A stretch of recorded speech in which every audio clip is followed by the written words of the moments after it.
New Zealand has the highest rate of domestic abuse per capita in the developed world. Abuse needs silence to thrive. In this series, Simone Butler, herself a survivor of a vicious attack by her ex-partner, meets those brave enough to break their silence.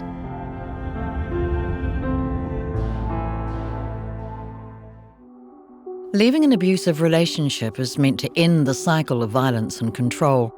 But for some, the nightmare continues in the form of stalking. An estimated 15% of stalking cases worldwide results in homicide. Tina was stalked by her ex-husband for over 3 years. For protection, her identity has been concealed. It was all-consuming. There was not one part of my life that it didn't impact. It impacted friendships, my job, and my ability to focus on my son. I think when we talk about stalking, it conjures up this sort of image of someone following them home from a night out, down a dark alleyway. That's not the modern day stalking. Most stalking, in my experience, is phones, typically because we have them on us all the time. But it's also through email and social media. Cyberstalking is a very real form of domestic abuse. Security specialist and ex-detective Darren works with victims to help them deal with the nightmare. When the offender is sending a text or an email or turning up, it's all the downtime when the victim is wondering when the next text's going to come, when the next email's coming, when the next threat's being made. So it's not just at that point of actual offending. And that's why stalking is a 24/7 nightmare for these victims.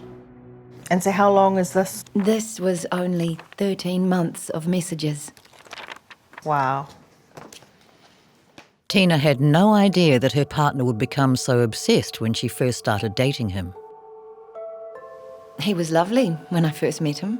He was good looking, really educated. You said you were in the relationship for about 12 months before the physical violence started.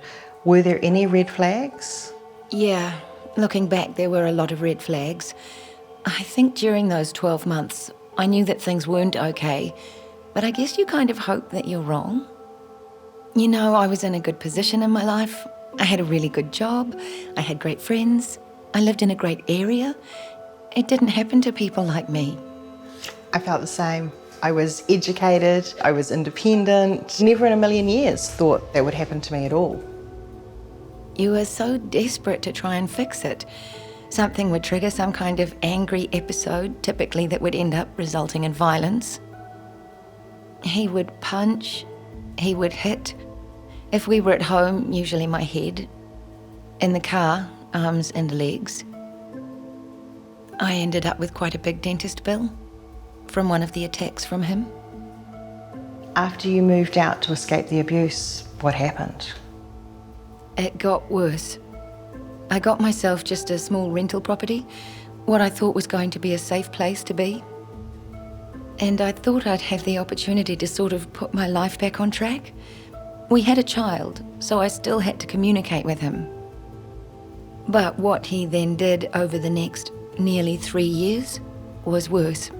Domestic abuse is very much about coercion and control, and stalking is a continuation of this, as Dr. Alison Towns explains. A defining feature of domestic violence is excessive control of a person.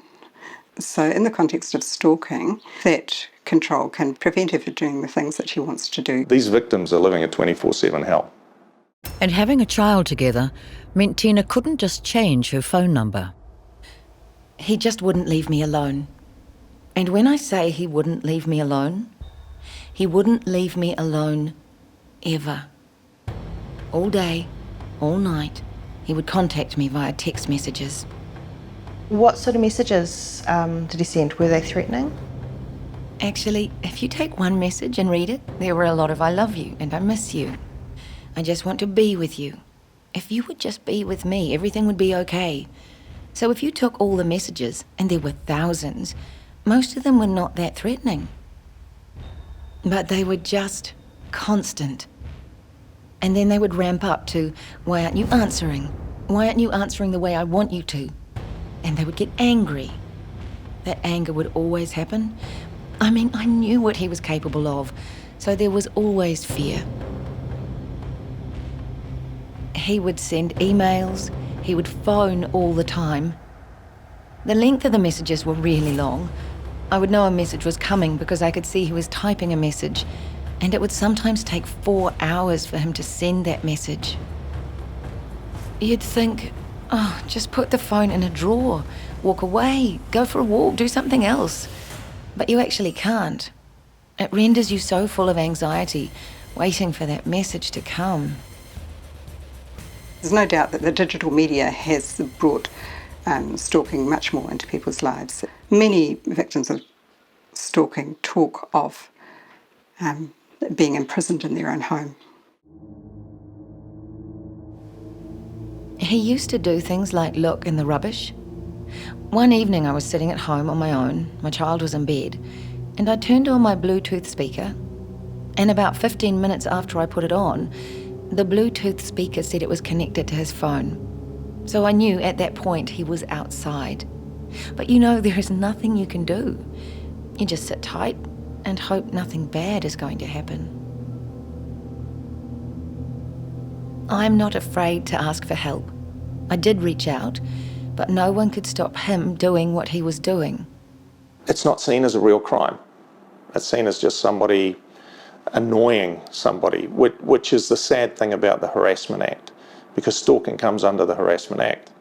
Now, harassment, if you think of harassment, or any normal person thinks of harassment, it's like somebody being annoying to you. Well, this is nothing about being annoying to somebody. This is about psychologically controlling somebody's life. The authorities do need to look at legislation that is more specific to the offences of stalking.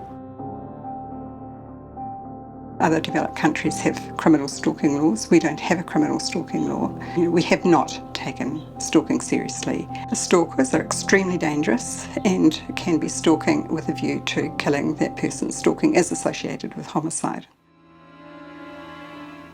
I knew that from the messages and the sheer volume and the intensity of it that he wasn't in a normal space. The obsession had become so profound. I actually thought that he was going to drive off the harbour bridge with our child in the car. Or he was going to kill me, or all of us. Yeah, I was really, really, really scared at that point. Tina had good reason to be scared. 76% of all women murdered by an ex-partner were stalked first. Despite the lack of a dedicated stalking law, there are things the justice system can do, which Tina found when she went to the police, fearing for her own safety. And I wanted there to be a record, at least, with the police of what was happening, so that if anything happened, they knew who it was. There had been police involvement through the relationship in any case, so I knew that there was already a file.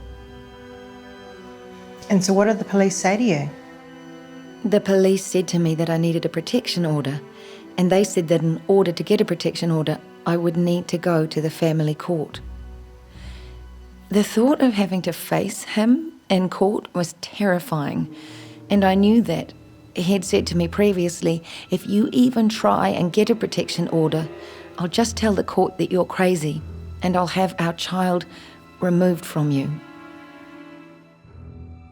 They have to reach out for assistance. They do need to confide in somebody, whether it's a family member, whether it's a neighbour.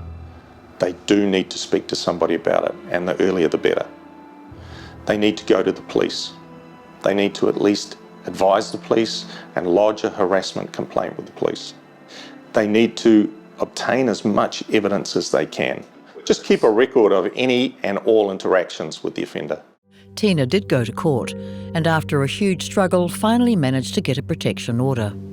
It was difficult, it was really frightening, and it took a long time, but it meant I could get on with life. As soon as the protection order was put in place, it did mean that someone else was watching, so he knew that he couldn't continue to do what he was doing. How are things now? They're good. I'm okay. I'm good now.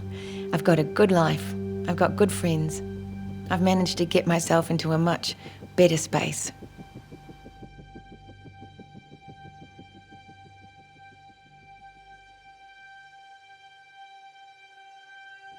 For Tina, the nightmare is over. But for many more, the nightmare continues day in and day out. Stalking and cyberstalking are currently not defined by the Crimes Act in New Zealand as an offence.